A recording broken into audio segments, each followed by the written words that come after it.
Doctor साहब मुझे एक बात बताएं कि अगर हम इसको कंटेम्प्रेरी लेवल पे कंपेयर करें विद आयुर्वेदा और या विद एलोपैथी या फिर होम्योपैथी या आजकल यूनानी भी एक बिल्कुल बिल्कुल। तो ये चारों अलग अलग वॉक्स की स्टडी है और लोग उसको यूज़ भी कर रहे हैं और ट्राइड एंड टेस्टेड फार्मूला है।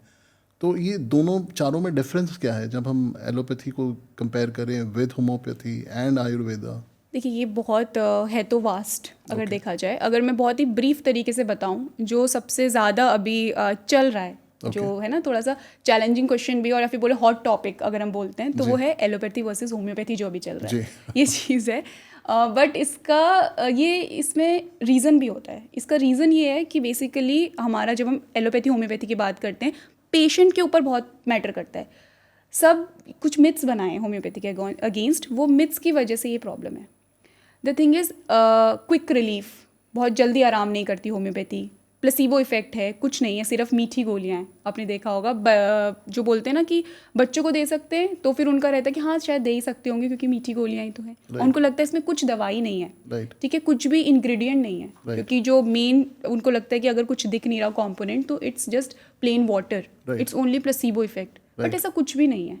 Okay. ठीक है, साइंटिफिक अगर हम पॉइंट ऑफ व्यू से देखते हैं तो अभी चल रहे हैं, रिसर्च जो है वो और हो रही है इफेक्टिवनेस ऑफ होम्योपैथी के ऊपर, उसका प्लेसिबो इफेक्ट है कि नहीं है, इन सब के ऊपर रिसर्च हो रही है। बायोफिजिक्स है, बहुत सारी चीज़ों पे रिसर्च हो रही है। बट जब हम इन दोनों की बात करते हैं, एलोपैथी एंड होम्योपैथी की, तो वहाँ होम्योपैथी में कोई प्लेसिबो इफेक्ट ऐसा कुछ नहीं है। मेडिसिन वर्क कर रही है, but the thing is diluted form में। मेडिसिन का जो आपको सब्सटेंस है, इंग्रेडिएंट है, वो आपको नहीं दिख रहा है बिकॉज वो बहुत ज़्यादा डाइल्यूटेड है। और Okay. हमारे होम्योपैथी के अकॉर्डिंग जितना ज़्यादा डाइल्यूटेड हमारे पास वो सब्सटेंस सॉल्वेंट में जितना डाइल्यूटेड बनाते जाते हैं, उसको प्रोसेस रहता है पूरा बनाने का, एक स्टैंडर्डाइज प्रोटोकॉल के अंडर किया जाता है। और उसमें पूरा है कि जितना ज़्यादा डाइल्यूटेड है उतनी ज़्यादा उसकी हायर पोटेंसी बन रही है। पोटेंसी इज़ नथिंग, बस आपका जो स्ट्रेंथ है, कंसंट्रेशन है, वो दवाई का बढ़ता जा रहा है। ये वाली चीज़ है। और फिर वो आपकी छोटी से छोटी बीमारी से लेकर बड़ी से बड़ी बीमारी तक देखा जाता है कि कौन सी डोज देनी है और कौन सी आपको स्ट्रेंथ देनी है। तो ये में डिफरेंस है। बाकी बहुत सारे और भी मिथ्स हैं कि आप प्रेगनेंसी में दे सकते हो, नहीं, ठीक है, उसके बाद बच्चों को दे सकते हैं या नहीं, बट ऐसा कुछ नहीं है। होम्योपैथी सेफ़, प्रेगनेंसी में भी सेफ़ है और आपका बच्चों के लिए भी सेफ़ है। एंड ऐसा कुछ नहीं कि सिर्फ प्लेसिबो इफेक्ट है, रिजल्ट आ रहे हैं ना। Have you ever tried? मैं यही बोलूँगी, हैव यू एवर ट्राइड? तो मैं ये समझता हूँ कि काफ़ी सालों से इंडिया में होम्योपैथी बड़ी पॉपुलर रही है। कुछ पार्ट्स ऑफ इंडिया में तो स्पेशली जैसे वेस्ट बंगाल हो गया, केरला हो गया, वहाँ पे आयुर्वेद के अलावा लोग होम्योपैथी भी यूज़ कर रहे हैं। Right, बहुत सारे right. स्टेट्स में भी अवेयरनेस बढ़ रही है। बट अभी भी वो एलोपैथ्स के साथ एक्सेप्टेबिलिटी, आपने एक बीच में स्टेटमेंट दिया जहाँ पे आपने बोला कि कुछ आपके एलोपैथ डॉक्टर्स हैं जो कॉम्बिनेशंस कर रहे हैं जहाँ पे वो एलोपैथी के साथ होम्योपैथी को भी इंक्लूड कर रहे हैं, राइट। आपने बताया। तो ऐसा क्यों है कि ऑन अ मास लेवल एक एलोपैथ इस चीज़ को ग्रेसफुली एक्सेप्ट नहीं करता कि ये भी एक ऑल्टरनेट मेडिसिन बन सकती है?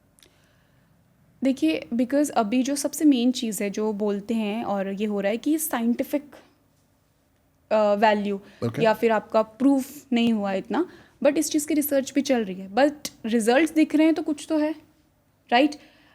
एनर्जी है, जी। ठीक है, ये वाली चीज़ तो दिख रही है, एनर्जी वाली चीज़ की, हाँ, उस मेडिसिन के अंदर। क्योंकि हम क्या कर रहे हैं बेसिकली, जो मेडिसिन है उसका जो हीलिंग, बॉडी का जो नेचुरल हीलिंग प्रोसेस है उसको एक्टिवेट कर रहे हैं, दैट्स इट।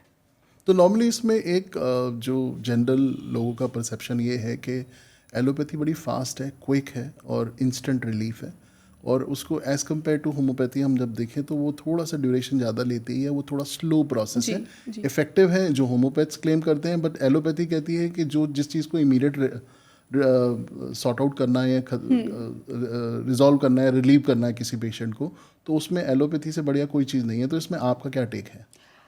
मैं सिर्फ इतनी बात बोलूँगी कि मैं किसी भी पैथी को ये नहीं बोलती कि ये ज़रूरी नहीं है या फिर ये यूज़फुल नहीं है। Okay. है, एलोपैथी अपनी जगह, होम्योपैथी अपनी जगह। Okay both can not replace each other. ना होम्योपैथी एलोपैथी को रिप्लेस कर सकती, ना वो होम्योपैथी को। सिंपल सी बात है। हाँ, हैं कुछ लिमिटेशंस, और ये हर डॉक्टर को पता होनी चाहिए, हर पैथी को अपनी लिमिटेशंस पता होनी चाहिए। देयर आर सम लिमिटेशंस जो होम्योपैथी में हैं, बट वहाँ पे वी नेवर डिनाई, और ना ही हम पेशेंट को बोलते हैं कि आप एलोपैथी में मत जाओ। बट कुछ ऐसे केसेस भी हैं जहाँ पे एलोपैथी भी रेफर करती है पेशेंट्स को टू होम्योपैथी। ऐसे कौन कौन से केसेस होते हैं? सोरियासिस में मैंने बहुत केसेस देखे हैं। इनफैक्ट सोरियासिस इज समथिंग जो अभी इतना ज़्यादा प्रिवलेंट है लोगों के बीच, ठीक है, जिसमें इतने केसेस दिख रहे हैं कि वो जो सालों से लाइक बीन 20 ईयर्स 30 ईयर्स से वो केसेस वैसे स्टबर्न है, वैसे ही रखे हुए हैं और मतलब उनको कुछ असर नहीं हो रहा। और होम्योपैथी में आके maximum with in a year 7 to 8 months I have seen relief, बहुत अच्छा रिलीफ देखा है और बहुत हद तक देखा है। विटिलिगो, अच्छा, उसमें भी आप लोग बहुत effective. My own case, one of my very good case. It was quite थोड़ा चैलेंजिंग भी था मेरे लिए, अच्छा, बिकॉज वो एक छोटी बच्ची थी।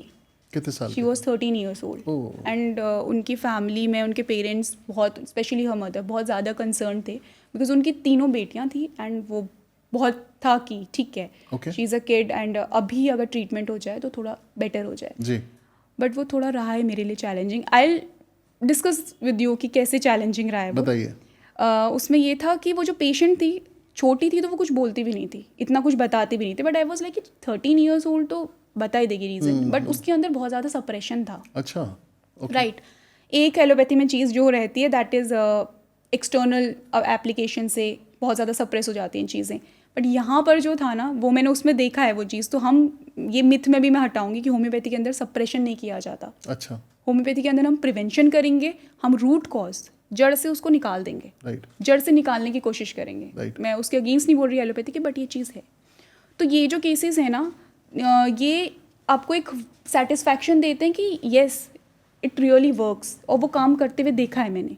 उस पेशेंट की आपने देखेंगे तो कोई उस पेशेंट को देखेगा सिर्फ उसका फिजिकल हेल्थ देखेगा, right, but when it comes to homeopathy अगर हम देखें तो मैंने इमोशनल, फिजिकल, मेंटल एंड हर स्पिरिचुअल सारी है, सब कुछ देखना पड़ता है। हम लोग सब कुछ कंसिडर करते हैं।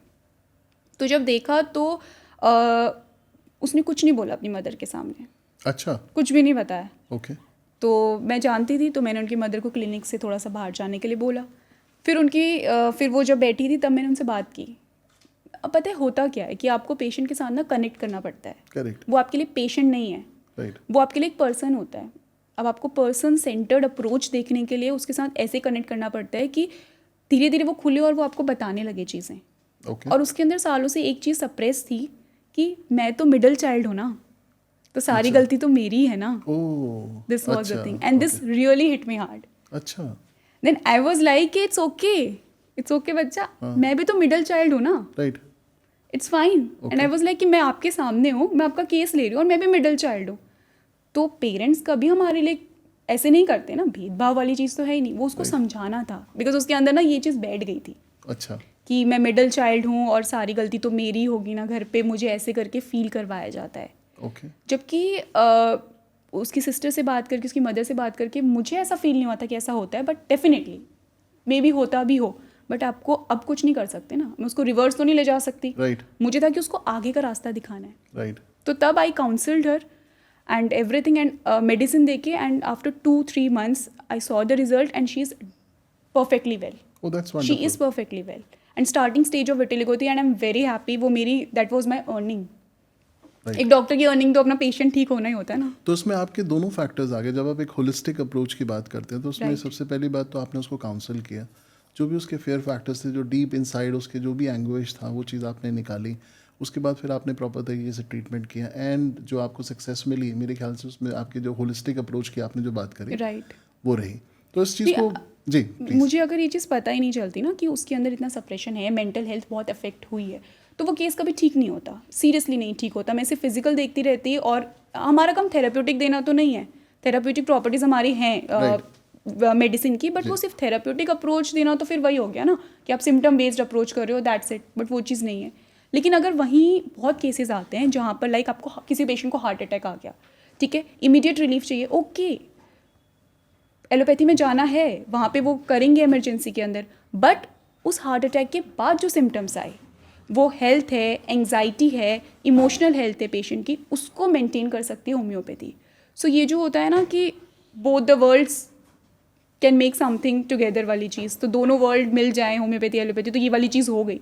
तो बहुत सारी जगह ये भी होता है, दोनों को काम करना पड़ता है। अब उन्होंने लिया और हमने भी अपनी दवाई दी कि उसको आगे कैसे कंटिन्यू रखें कि वो अब दोबारा वो चीज़ ना हो।